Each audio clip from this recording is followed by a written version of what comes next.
We are fully booked today. The only available room is a suite, and even at a discounted rate, it may not be suitable for you."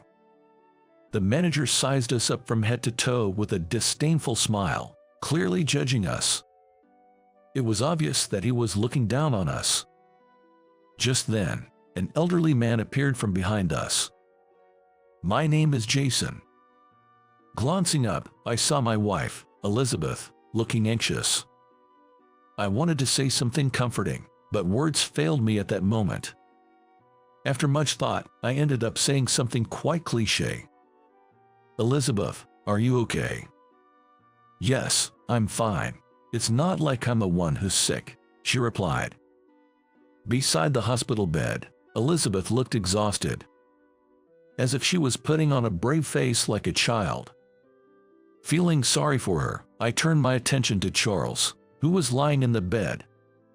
We had received news that Charles, my father-in-law, had collapsed just a few hours earlier. It seemed his long-suffered illness had worsened. Neither Elizabeth nor I were aware of my Charles's illness, so the news came as a shock. According to the doctor, no treatment could fully cure him now. He had been informed of his condition and had come to terms with it. So, all we could do was to stand by his side as he underwent treatment in the hospital bed. If only we had a child to cheer him up, I muttered, and Elizabeth silently agreed. We didn't have any children. I was already 40, and Elizabeth was 35, making it feel too late to consider having children now. Even if we were to have a child, it's certain that we wouldn't be able to introduce them to Charles. His condition had deteriorated to that extent. Despite this, seeing my wife in pain made me inevitably wish we had a child. A few months after rushing to Charles's hospital room, he passed away. I managed to accept it because there was nothing we could do against illness, but I wondered about Elizabeth. He was her beloved father, and it wouldn't be easy for her to simply move on. That was my main concern. I took on the responsibility of handling all the arrangements after his death, including paperwork, the wake, the funeral, and notifying financial institutions. However, I left it to his company colleagues to inform others about his death, as he was a well-known consultant in his industry. He was renowned as a consultant in the hospitality industry, though I wasn't fully aware of the extent of his relationships. I wondered if we also needed to inform the media, as he had been featured on TV and in magazines. In the end, I decided to ask for help with these notifications. The most important thing for me was to stay as close to Elizabeth as possible during this time. I wasn't sure if she found my presence comforting, but I remained by her side without saying much. Eventually, the funeral arrangements were completed, and many people began to arrive at the funeral home. The first to show up were my relatives and Elizabeth's relatives, followed by people who lived near Charles. I greeted them and listened to their memories of Charles. Then, a couple who ran a diner nearby appeared. Charles was really helpful to us. He was such a good person. The wife reminisced warmly. It turned out that Charles had given them advice on their diner's service and interior design. A professional, giving advice for free. Isn't this too good to be true? It seemed the diner's couple had thought the same at first. But I think that's one of his good qualities. Because Charles was so passionate about giving advice, they reluctantly made changes to their service and interior as he suggested. To their surprise, the diner immediately started to flourish. This was astounding. As the funeral continued, more attendees arrived. Initially, it was mostly people we knew personally, but gradually, celebrities who had appeared in various media started to show up. Owners of popular diners, managers of famous hotels, and media personnel from different industries paid their respects. What struck me most was how everyone at the funeral spoke highly of Charles. Their businesses thrived immediately after receiving his guidance. Their profits doubled. They were saved by Charles. All attendees, one after another, shared such stories in front of his spirit, paying their respects. It seems he enjoyed helping others more than I thought. Watching the attendees, I gained a renewed respect for Charles. Everyone genuinely praised him, and not a single person had anything bad to say. I was reminded once again what a truly warm person he was. Elizabeth felt the same. She was somber at first, but she gradually began to smile softly. She reminisced about Charles, sharing memories of him. And she began to discover sides of him she never knew. Despite being a funeral, it was a heartwarming moment. By the end of the funeral, it seemed Elizabeth had fully regained her spirits. So, I asked her again, "Are you okay now?" "Yes, I've come to realize just how amazing Dad was. Plus, so many people gave me their contact information," she replied. "That's great. Dad is my pride. I wish I had known about all this sooner." In the end, hundreds of people attended the funeral. Given his media presence, I had expected a large turnout, but the actual number exceeded my expectations. While it was overwhelming, I also felt proud to have such an incredible man as a father-in-law. Though there were unexpected moments, the funeral went smoothly. I was relieved that everything was over without any issues. The biggest gain was that my wife, who had been downcast, now took pride in her father and looked forward. Moreover, she seemed to have made many friends and acquaintances for Charles's funeral. She mentioned people he had helped, giving her their contact information, and now that the funeral was over, she was actually meeting and talking with them. In fact, when I came home from work, she would say things like, "Today, I met the owner of the Chinese restaurant Dad used to take me to," sharing her day's events with a smile. On another day, she happily told me, "I had a phone call with one of Dad's friends," sharing the content of their conversation. Seeing her talk so brightly and happily made me glad too. I had been worried that she might become depressed and withdrawn. But those fears were unfounded, and I was truly relieved. As the first summer after Charles's death went by, and autumn deepened, Elizabeth mentioned something while we were watching TV one weekend. "I've been to this hotel before," she said. The TV was featuring a celebrity introducing a hotel.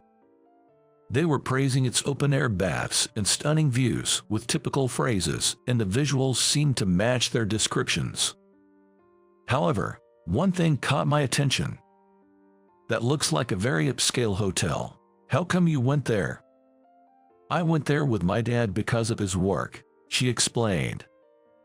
Once she started talking about her father, she couldn't stop.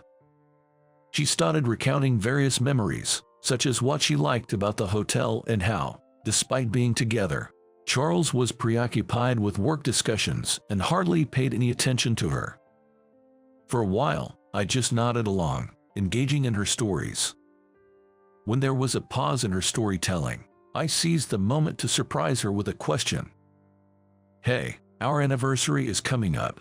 How about we go to that hotel?" "Really? I'd love to," she exclaimed. "Jer, it's a place full of memories for you, right? It's perfect." Hearing this, she was ecstatic, jumping around like a child, thrilled by my suggestion. Seeing her so happy made me glad I had brought up the courage to suggest we stay at such a luxury hotel. It brought joy to me as well. Meanwhile, she started looking up the hotel on her phone right away. It seemed some aspects, like the interior, had changed, but there were also parts that remained the same. "We might even meet someone who remembers Dad," she speculated. "I'll leave the booking to you then. That way you can talk to the hotel staff and maybe learn more," I suggested. "All right," she agreed, clapping her hands in excitement and diving back into her research. Since the trip was also for our anniversary, I wanted us to take it easy. However, given the season, there would likely be many tourists coming for the fall foliage. We considered going a bit after the peak season to avoid the crowds, but didn't want to stray too far from our anniversary. We wanted a time when it wasn't too crowded yet still close to our special day. That evening was filled with excitement about the trip. We decided to go on a weekday about a month later. Elizabeth had found that weekends and holidays were already fully booked.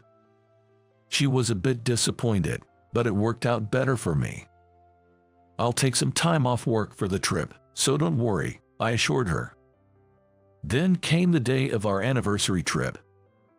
Standing in front of the hotel, I was awestruck by its grandeur, far exceeding my expectations. The hotel's lavish exterior was so grand that anyone would agree it deserved its 5-star rating. The clientele coming and going were clearly of a different caliber from us. I felt embarrassed by my casual attire, not having dressed up for the occasion. Yet, Elizabeth, undaunted, casually remarked, "This is amazing, and it really is wonderful," expressing her admiration without hesitation.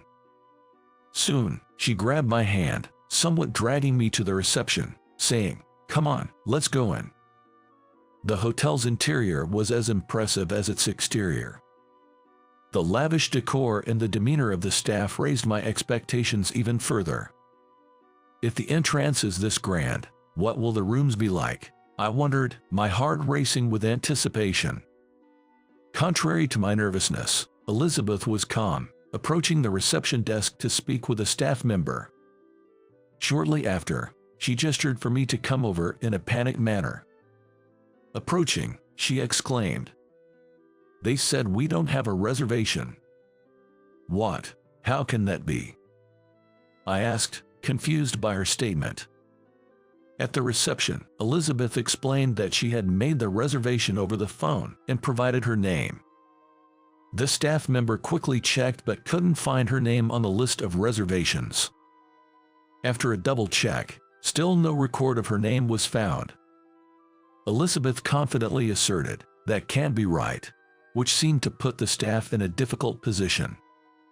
Then, she pulled out her phone and showed its screen to the staff. "Look, the call history is right here, isn't it?" Upon seeing this, the staff's complexion visibly changed, and they suddenly started to panic.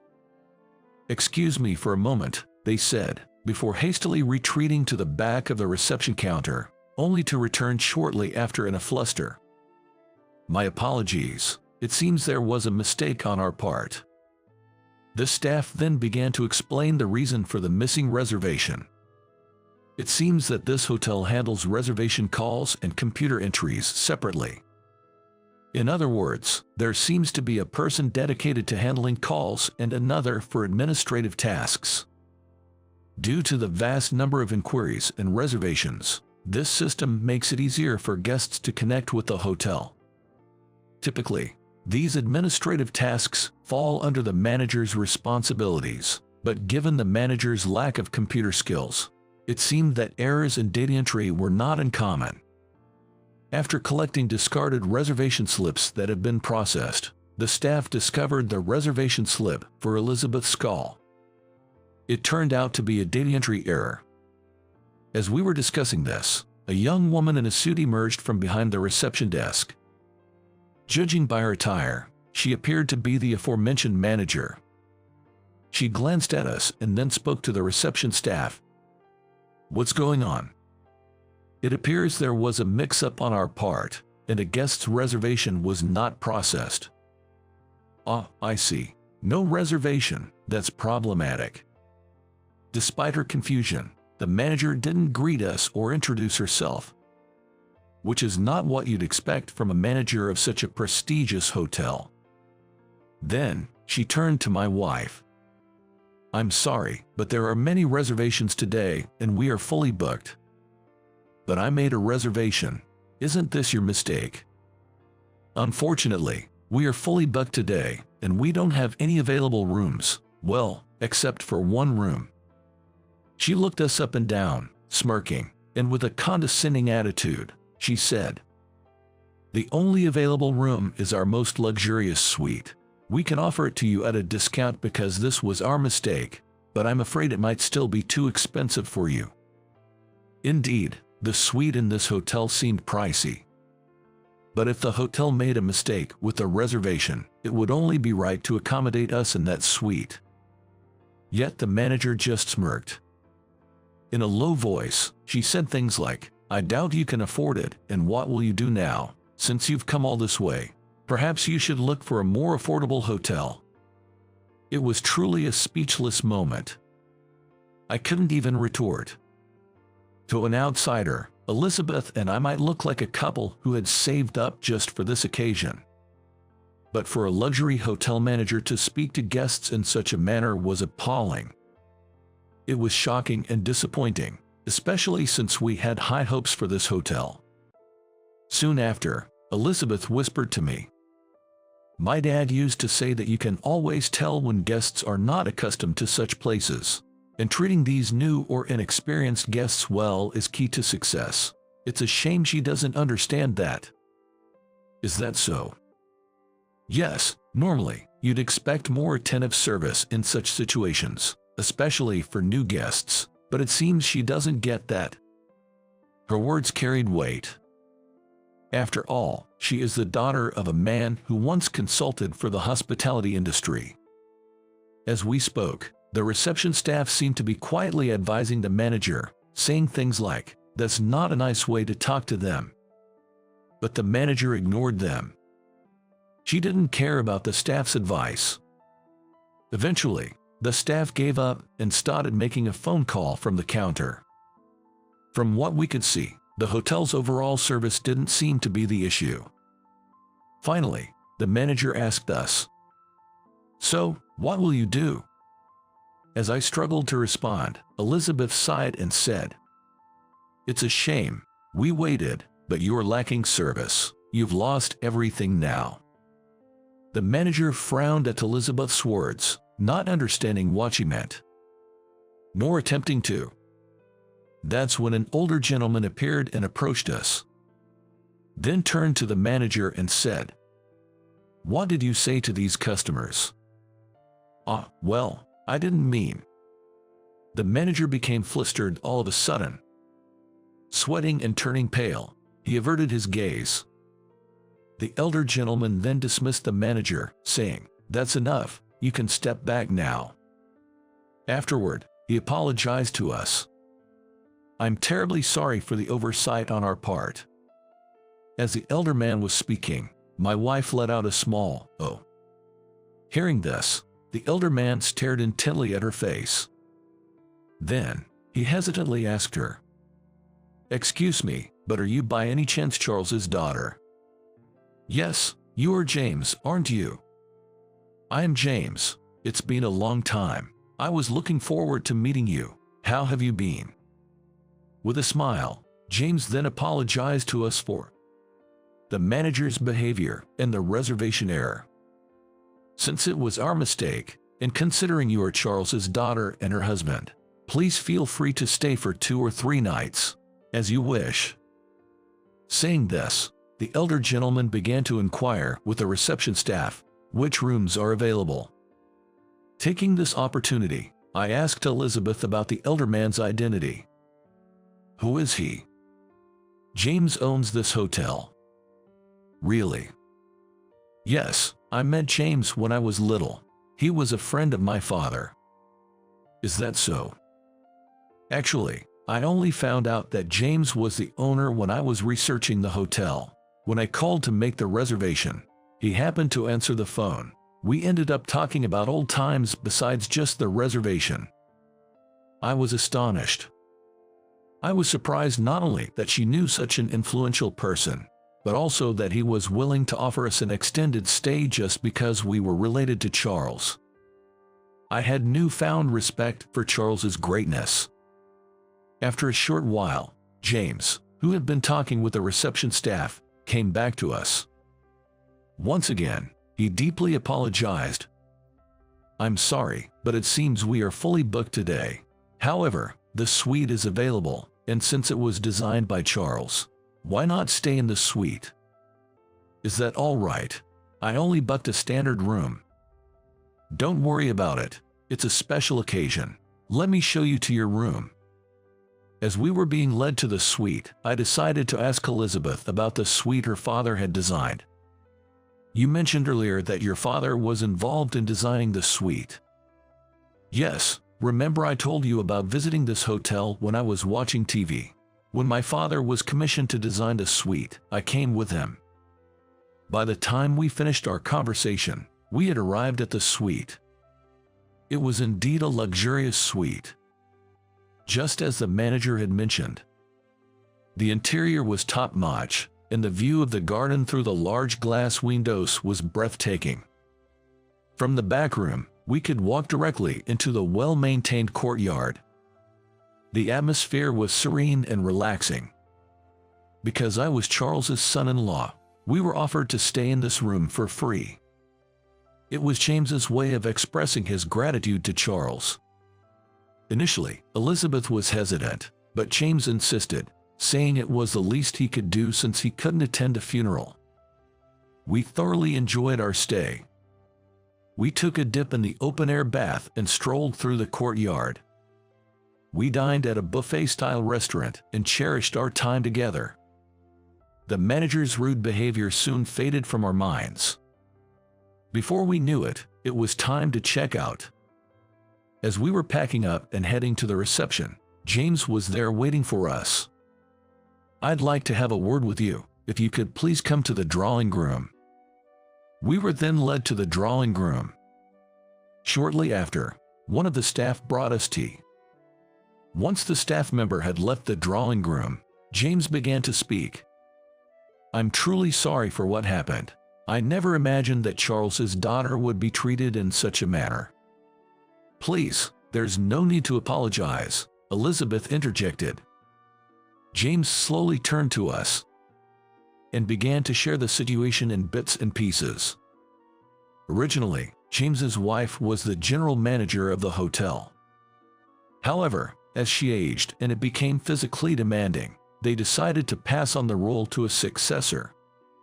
The new manager was the wife of James's son, initially a staff member at the hotel. Transitioning from a staff position to manager apparently inflated her attitude.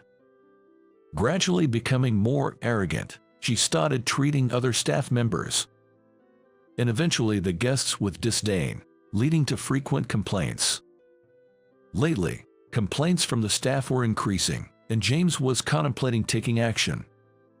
This incident particularly affected him, and he was reprimanded by his son as well.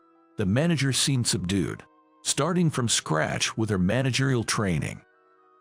She's now working behind the scenes, doing the same tasks as new employees and voluntarily cleaning. I felt a bit sorry for her as the son's wife, but hearing that she might be reflecting on her actions was somewhat comforting. Anyways, putting that aside, I truly regret not attending Charles's funeral. It was our busy season. James expressed. "It's okay. I can see how much you remember and care for my father." Elizabeth replied with a smile. She shared that her father and James became acquainted during a period similar to this one, when customer service was being neglected. Despite decreasing patronage, James was the only one concerned about the declining service standards. Upon learning that Charles was a consultant, James immediately sought his advice. From him, James learned the very basics of customer service and passed this knowledge to all staff, which eventually helped regain the hotel's reputation as a luxury establishment. In the end, James apologized to us repeatedly until we left. He also kept saying thank you over and over again. Elizabeth must feel a deep sense of loss for her beloved father's early departure. It's evident from her tears whenever his story is told. But even in his absence, his legacy lives on through those who cherish his principles, spreading his influence far and wide. This brought joy to Elizabeth. A year later, during a visit to Charles's grave, I silently watched Elizabeth. Being with her, I feel such happiness. Perhaps it's because she is your daughter, inheriting your way of life. I reflected on my days with Elizabeth, sharing these thoughts with Charles.